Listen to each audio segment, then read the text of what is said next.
그리스도인의 삶에 있어서 34번째 메시지입니다. 사랑해 주님, 은혜를 감사합니다. 이 어렵고 힘든 시기에 주 예수 그리스도께서 십자가의 보혈의 피로 말미암아 우리의 죄를 씻겨주시고 용서해 주신 그 사랑의 은혜에 감사드렸고, 그 힘을 의지하면서 오늘 또 힘있게 나아갑니다. 하나님의 말씀을 통해서 이 시간에 친히 저희들에게 깨달을 말씀으로 인도하여 주옵소서. 예수 그리스도 이름으로 감사하였습니다. 아멘. 에스더는 원래의 뜻이 하닷사입니다. 하닷사. 히브리 원래 본 이름이죠. 하닷사. 그 뜻은 뭐냐면 은매화, 머추트리라고 이렇게 하는데, 제가 이 사진을 보여드리겠습니다. 참으로 검소하고 소박하고 그 별처럼 생긴 그러한 아름다운 꽃입니다. 그 지금 메대 말로는 그게 아스트라란 말인데, 별이라는 그러한 뜻이 바로 이 에스더로 이렇게 바뀌게 되어졌던 것인데, 오늘 저는 히브리어 말로 주로 이 에스더 대신에 하닷사 이름을 저는 좋아하기 때문에 하닷사라는 이름으로 저는 많이 부르려고 합니다. 이 하닷사는 야구의 그 용어에 삼진 아웃이라는 그러한 용어가 있습니다. 바로 여기에 해당된 여인이라고 보면 되겠습니다. 고아였습니다. 어릴 때부터 부모가 어떻게 돌아가셨는지는 성경에 기록되어 있지 않아서 알 수가 없습니다만은, 아마 그 바벨론 포로 시대 때의 전쟁 상황에서 아마 그런 그 민족적인 그러한 그 울부짖음 속에서 또 한가하다가, 아니면 또 포로로 끌려오는 그러한 과정 중에서 사망했는지 알 수는 없습니다. 고아였고, 그리고 연약한 여자의 몸이었습니다. 그리고 또 한 가지 핸디캡은 유대인이었습니다. 포로로 붙잡혀온 노예인이죠. 노예인이나 다름없는 것입니다. 2장의 6절에 보면은 그 같이 포로로 붙잡혀온 그런 그 모르드게가 바로 그 요야긴 여고니아라고 그랬죠. 그때 포로로 붙잡혀 왔던 것입니다. 그러니까 그때 나이는 아마 하닷사는 굉장히 어렸을 것입니다. 부모가 없기 때문에 그 삼촌 모르드게가 대신 양육을, 보살핌을 받던 사람이었고 같이 끌려오게 된 것이죠. 우리가 이 시대적인 배경을 먼저 우리가 좀 깊이 생각해 봐야 될 것은 1차 그 바벨론 포로 시대 때 붙잡혀 왔다라는 것입니다. 1차 때 다니엘 포로로 붙잡혔다면 아마 그 다음에 2차였던 것 같죠?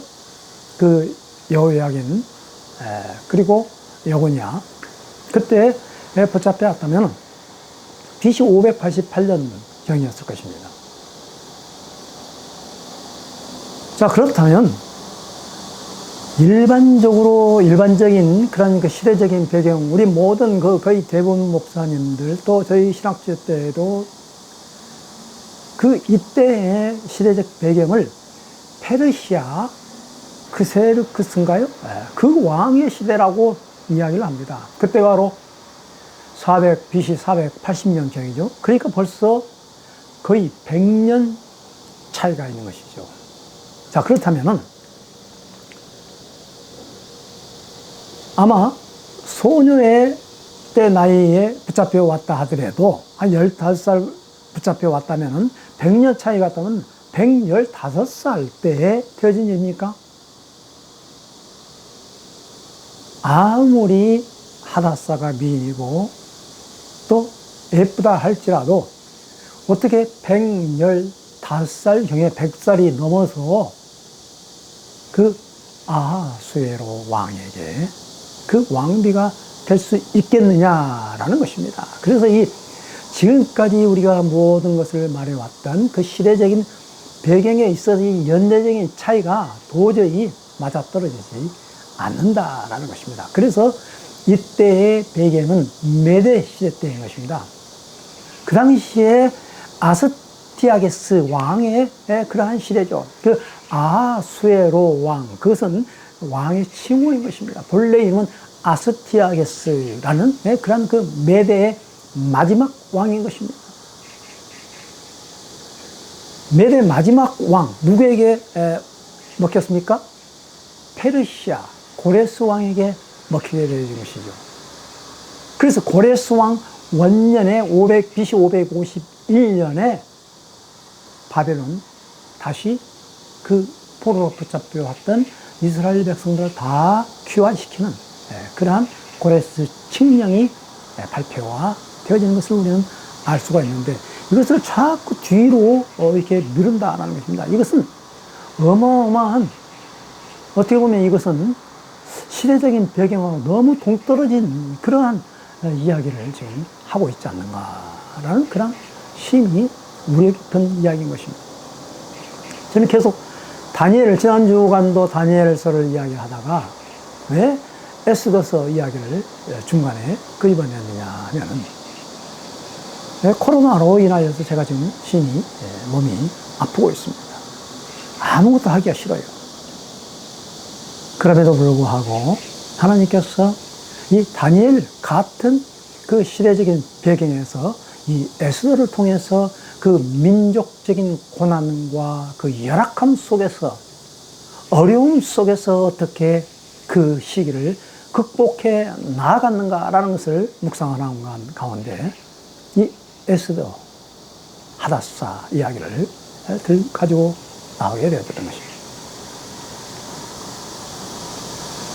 그러니까 페르시아는 그 당시에 그 메대 아스티아게스 왕 때는 하나의 조그만 속국의 나라였던 것입니다. 아마 그 당시에 저는 역사 홍보를 이걸 다니엘서를 저는 그 에스라 느헤미야 아마 읽으신 분들은 알겠지만은 그 역사적인 배경을 이해하지 못하면 참으로 왔다 갔다 하고 헷갈려요. 그래서 저는 참으로 이 성경 외에 그 당시에 그때 돌아갔던 그 역사적인 배경에 대해서 많은 그 서적들을 참고하고 또 유튜브를 통해서 많은 것들을 들었습니다. 바벨론 왕 느부갓네살 왕과 메대 왕 아스티아게스 왕의 그런 천암 관계, 또 매형 관계, 그리고 또 메대와 고레스 왕, 그 페르시아 고레스 왕과의 그 외손주와 관계, 외할아버지와의 그런 그 관계 속에서 세계 나라가 그 당시에 어떻게 보면은 같이 공존해 있었던 한 나라가 완전히 다 없어지는 그러한 상태가 아니었던 것입니다. 물론 이제 고레스가 메디아를 이제 그 정복했을 때 자기 외할아버지 그 부하의 신하에 의해서 자동으로 그 반역으로 인하여서 그 메디아 왕국을 완전히 이제 접수하게 되어졌던 것이죠. 그러고 나서 메대와 페르시아가 이제 완전히 합쳐짐으로 인하여서 바벨론을 또 이제 정복하게 되어지는 그러한 역사적인 그러한 그 맥락을 우리가 조금 이해해야 된다라는 이야기죠. 이 하닷사는 그러니까 포로로 붙잡혀왔죠. 고향을 떠나왔죠. 부모도 없죠. 정서적인 그러한 그 고갈, 이런 말 할 수 없겠죠. 아빠는 잃어도 어떻게 보면 엄마를 잃어버리면은 그 정서적으로 많은 그 문제가 태어날 수가 있습니다. 우리는 흔히 엄마는 있고 아빠가 없는 그러한 가정에서 자라난 아이가 참으로 그러한 그 역경 속에서 엄마의 끈질긴 그러한 그 양육적인 그러한 교육적인 방법을 통해서 훌륭한 아이들이 나중에 커서 훌륭한 사람이 되는 것들을 많이 보았습니다. 그런데 엄마 아빠를 어릴 때부터 잃어버렸다?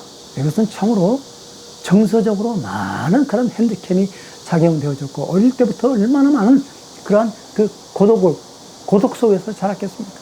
사회적으로, 경제적으로 참으로 그 취약한 가운데에 그 여인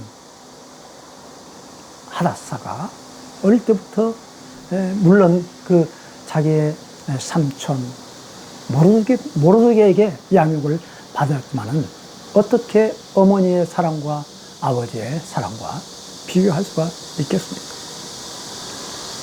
또한 그 당시에 유대인 인종차별은 또한 말할 수 없었던 것입니다. 거기에 하만이라는 인물이 나오지만 이 하만은 아각 사람, 아말렉 사람으로서 유태인과 이스라엘 백성들과 그 전서부터 얼마나 많은 다툼이 일어났는지 모릅니다. 전쟁이 일어났는지 모릅니다. 에서의 후손으로서 이스라엘 백성들이 출애굽을 할 때에 그 모세가 가나안 땅에도 들어가기 전에 전쟁을 일으켰던 첫 번째 맞닥뜨린 그러한 전쟁이 바로 이 아말렉과의 전쟁이었던 것입니다. 그래서 모세가 그 전쟁을 이기기 위해서 손을 높이 들고 기도하는 장면이 나오지 않습니까? 양쪽에 두 팔을 올려 모세가 손을 들고 기도할 때는 승리하게 되고, 손이 내려갈 때는 패배하게 되는 그런 그 아말렉과의 그 전투, 그리고 사울 시대 때, 그 왕조 시대 때에도 첫 번째 왕 사울 왕이 폐위가 되어지는 그런 그 원인 중에 하나가 바로 이 아말렉과의 그런 전쟁이었던 것입니다. 하나님께서는 모든 것을 다 없애버려야 했는데 사울은 좋은 것들을 다 빼놨습니다. 나쁜 것들만 죽이게 된 하나님의 명령을 거부함으로 인하여서 그 사무엘의 책망을 받게 되는 것입니다.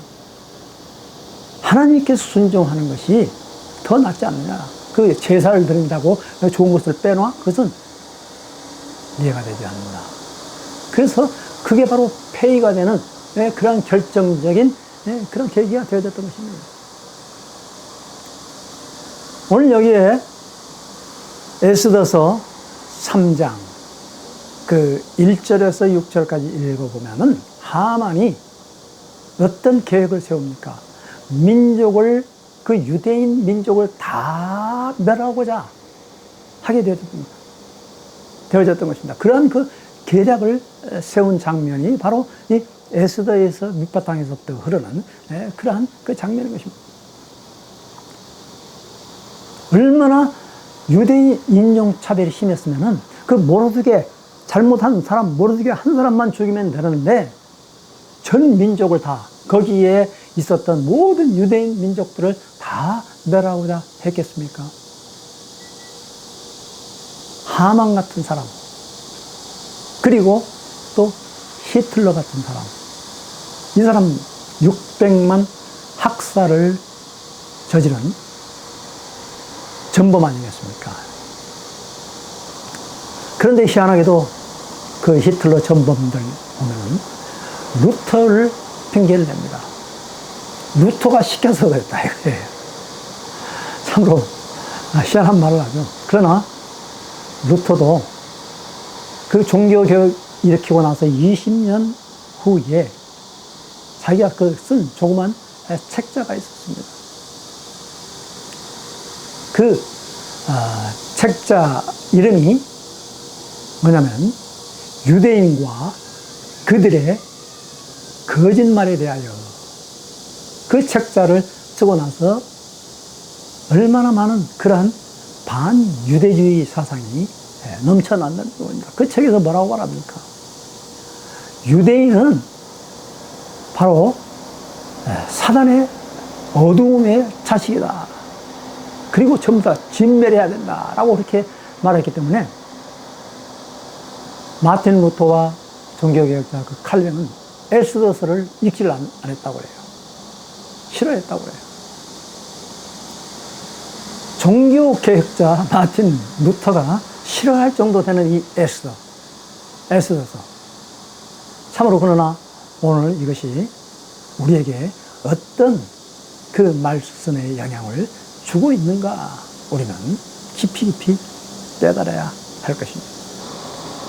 저는 오늘 여기에서 민족적인 그러한 이야기를 한다기보다도 연약한 어린 고아인 그 소녀 하닷사로 말미암아 어떻게 이스라엘 백성들이 구원함을 얻게 되었는가라는 것을 말씀을 드리려고 하는 것입니다. 이 사건 이후에 유다인들은 바로 이 날을 부림절이라고 부릅니다. 원래는 부르라는 뜻인데 제비 뽑다라는 것입니다. 그날이 하만이 그날을 제비 뽑아가지고 정한 날이죠. 그런데 왜 불임이라 했냐면 림자 붙으면 복수입니다. 그 수산성에는 하루를 더 연장을 해가지고 진멸을 오히려 적들을 진멸하게 되는 이틀을 지키는 부임절이라고 이렇게 바뀌게 되어졌던 것입니다. 그래서 우리는 오늘 그리스도인의 삶에 있어서 저는 여러 가지 많은 그 시대적인 배경 또 여기 에스더 전체적인 그런 내용을 이야기한다기보다도 시대를 조금 우리가 올바르게 먼저 이해를 해야 되겠고요. 그러니까 그 바벨론 포로 이후에 그 나중에 페르시아의 그런 1차, 2차 그 귀환의 그 중간의 시대 때 되어진 일이 아니다 라는 것을 말씀을 드린다라는 것입니다. 그러니까 그 하닷사가 어떻게 보면은 그 미스 유니버시아드 그 당시에 최고의 제국 아니겠습니까? 그 대회에 뽑힐 수 있었던 것은 젊은 미모가 있었기 때문에 그런 것 아니겠습니까? 포로 후 19년, 그러니까 바벨론 왕 그 느부갓네살의 이스라엘 백성들을 포로로 붙잡아간 그러한 그 포로 후에 19년, 20년째 되어지는 그러한 그 젊었을 때에 하닷사의 젊었을 때 되어진 그러한 일이다. 그러니까 메대 사람 아스티아게스 왕 때 되어진 일이다라는 것을 말씀을 드리고요. 그 하만이 전 유대인들을 말살하려고 했을 때는 그 제비를 뽑았다고 그랬지 않습니까? 그런데 그 제비를 뽑은 것뿐만이 아니라 그 왕에게 그 요청을 했을 때는 자기의 개인 돈 그 315톤 되는 1만 달란트 되는 그러한 비용을 지불하면서 그것을 명령을 받아냈던 것입니다. 유대인 재산을 약탈할 그런 목적도 거기에 하나에 포함된 것이죠. 그 학살, 홀로코스트라는 그런 유대인들을 전부 말살하려고 하는 그 이면에는 또한 그 유대인들이 가지고 있던 재산들을 약탈하려고 했었던 그런 나쁜 뜻이 그것에 또 담겨져 있다라는 것입니다. 그래서 오늘 우리가 이 마지막 때의 다니엘 시대와 같은 그런 시대에 살고 있는 우리가 오늘 하만과 같은 그러한 사람들을 우리는 맞닥뜨릴 때 어떤 자세로 나아가야 되느냐라는 것입니다. 거의 모든 시대, 거의 모든 사회마다 등장하는 그러한 그 하만과 같은 사람, 하나님의 증거나 증인들을 모조리 없애버리려고 하는 안티오코스 에피파네스 같은 그런 사람, 또 네로와 같은 사람, 그런 그 히틀러와 같은 사람, 문서를 작성을 해가지고 완전히 싹쓸이 하려는 그 인종 청소하려고 하는 그러한 시대가 그 시대 때마다 있었다라는 것입니다. 그럼에도 불구하고 하나님은 그 연약한 사람을 들어서 사용하시는 하나님.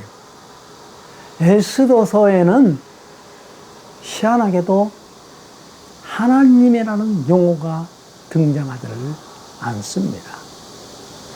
그래서 아마 마틴 루터는 하나님이라는 말이 등장하지 않는데 어떻게 성경이 될 수 있느냐? 아가서도 그렇고요. 그것을 읽지를 않았다고 그래요. 하닷사와 그의 삼촌 모르드게는 그 사실을 알고 그 위기를, 그 어려움을 어떻게 극복했느냐. 10장까지 내용인데 아마 그 그리스도인의 삶에 있어서 제가 이걸 한 번에 이야기한다면, 다 설명을 한다면 시간이 부족할 것입니다. 각자 한번 읽어보시길 바랍니다. 꼭 한번 읽어보시길 바랍니다. 너무나도 중요한 메시지, 재미있는 메시지가 그 속에 담겨져 있는 것입니다. 그 사실을 알고 그들은 금식 기도를 했습니다. 통곡의 눈물을 흘렸습니다. 결단을 내렸습니다. 죽으면 죽으리이다 라고 그 하닷사는 왕 앞에 나아간 것입니다. 왜 죽으면 죽으리다입니까? 그것은 곧 목숨을 내건 그러한 결단이었던 것입니다. 한 달 동안 그 왕이 부르지 않으면 본인 스스로가 나아갈 수가 없어요. 금규를 내밀지 않으면. 그 한 반대의 예로 원래의 왕비 와스디가 왕이 불렀는데 오지 않음으로 인해서 폐위가 돼가지고 하닷사가 왕비로 간택된 것 아니겠습니까? 1년 동안 자기가 몸 치장을 하면서 말이죠. 그러나 그 자기의 민족적인 그 하만의 계략으로 인하여서 자기의 민족적인 그러한 그 학살과 전멸 그 위기에서 왕이 부르지도 않는데도 나아간다 이거예요. 죽으면 죽으리다 라고 하면서 그 왕에게 나와서, 물론 그때 바로 이야기한 것이 아니라 1차, 2차 그 저녁잔치에 초대해서 마지막에 가서 그것을 실토를 하면서 그 하만의 계략을 들춰낸 것을 우리는 볼 수가 있고요. 그 예서에서 6장 보면은 그 하만이 만들어 놓았던 그 모르드게를 하만이 모르드게를 죽이려고 했던 그 장대 23m 되는 그 높이 장대에 결국은 자기가 죽는, 자기의 아들까지 다 죽는 그러한 역전의 그러한 아주 참으로 역전 드라마가 그곳에서 쓰여진 것을 볼 수가 있습니다. 위기 속에서 민족을 구하는 어려움이 당하는 그런 가운데 모든 민족들이 합심해서 기도하는 그 또 중보기도, 하나님의 보좌를 뒤흔드는 유일한 수단이 바로 이 중보기도라는 것입니다. 합심 기도의 그 위력, 모르드게가 에스더 왕비에게 바로 이때를 위함이니다. 자기는 베옷을 입고 채를 뒤집어 쓰면서 기도하는데, 네가 가만히 있는다면 너와 우리의 모든 민족은 다 죽임당할 것이다. 그래도 하나님께서는 하나님의 말이 거기에 전혀 나오지 않습니다만은 다른 일로 통하여서 우리 민족은 다시 구원함을 받을 것이다 라고 이렇게 설득을 하고 있는 것이죠. 참으로 희한하게 참으로 역사하는 그 과정들이 말이죠. 하나님의 섭리와 그 하나님의 계획이 참으로 놀랍습니다. 그 중간중간에 나오는데 말이에요. 그 왕의 날이죠. 잠이 오지 않아요. 한번 저녁 초대에 식사를 하고 나서. 근데 그 신하에게 실록을 읽어달라고 했는데, 그 모르드게가 그 공적을 발견하게 되는 거예요. 그 문직이 아닙니까? 아무런 상을 주지 않았죠. 그런데도 불구하고 그것을 읽게 되어졌을 때, 모르드게에게 그 상을 줘야 되겠다 생각해서 특별히 사람을 부르는데, 그때 마침 또 하만이 들어오고 있는 거예요. 그래서 그 하만에게 왕이 특별히 높이고자 하는 사람은 어떻게 하면 되겠느냐라고 했을 때, 왕이 쓰는 금관을 쓰고, 왕이 있는 그 왕복을 입고, 그리고 왕이 타는 그 말에 태워서 가장 존귀한 그 신하에게 말자배를 시켜가지고 성을 돌아다니면서 하나 왕이 특별히 높이고자 하는 사람은 바로 이렇게 한다라고 이렇게 할 수 있었던 것은 최고의 반전 중에 반전 드라마가 아니겠습니까? 그러고 나서 2차 저녁 식사 초대해서 고백할 때 그 에스더가 왕에게 이렇게 욕을 하는 것이, 도대체 당신의 소원이 뭐요? 내 나라의 절반이라도 주겠소 라고 말을 했대. 그걸 빼고 해가지고 그 2차 마지막으로 그 저녁 식사 초대해서 이렇게 고백을 합니다. 저와 제 민족을 살려주십시오. 얼마나 이게 놀라운 그런 고백입니까? 저와 제 민족을 살려달라는 거예요. 이 얼마나 그 위기 가운데 그런 그 민족이 다 죽어가는 그런 자기의 생명, 자기의 그 목숨이 그 이스라엘 전체 유대 민족과 그 결탁이 되어졌고 연결이 되어졌다는 것을 말하고 있지 않습니까? 자기 하나 생명이 중요한 것이 아니다라는 것입니다. 그래서 결국은 새로운 조서를 받아낸 것이죠. 이게 바로 승리의 서구가 아니겠습니까? 그 법을 없애버린 것이 아니라 그 법 위에 새로운 법을 추가해서 만든 게 되겠습니다. 그 날에 대적자, 유대인들을 그 진멸을 하려고 할 때 그 대적을 다시 한번 뒤엎을 수 있는, 공격할 수 있는, 어떻게 보면 방어의 날이죠. 세상에서는 너희가 환난을 당하나 담대하라. 내가 세상을 이기었노라. 우리 주님께서도 이렇게 말씀을 하고 있습니다. 한때 악인이 득세할 수 있으나 하나님이 심판을 시작하시면 저들은 흔적도 없이 사라지게 될 것입니다. 지금은 하나님을 대적하는 불의한 자들이 득세한 세상이지만 철장의 권세를 가진 예수님이 오셔서 심판을 시작하시면 저들은 흔적도 없이 사라지게 될 것입니다. 대적 하만을 물리치자 모르드게가 존경과 두려움의 대상이 된 것입니다. 그리스도인들은 세상에서 모르드게와 같이 존경과 두려움이 대상이 되어져야만 됩니다. 모르드게는 작은 자라는 그런 원래 뜻입니다. 그러나 작은 자가 아니죠. 총리가 되었지 않습니까? 불의와 타협하지 않고 하나님이 함께 하시는 모습을 통해서 세상이 교회를 두려워하고 그리스도인들을 두려워하게 해야 한다라는 겁니다. 그러나 오늘날 우리 한국교회의 모습을 보십시오. 두려움과 존경의 대상이 아니라 오히려 조롱과 멸시의 대상이 되어오고 있는 오늘날 이 안타까운 이 현실을 보면서 맛을 지른 소금과 같이 경건의 능력을 잃어버렸기에 조롱과 멸시의 대상이 된 것 아니겠습니까? 모르드게처럼 불의와 타협하지 않고 하나님만 경외하는 믿음을 보여야 세상도 그리스도인들을 두려워하게 될 것입니다.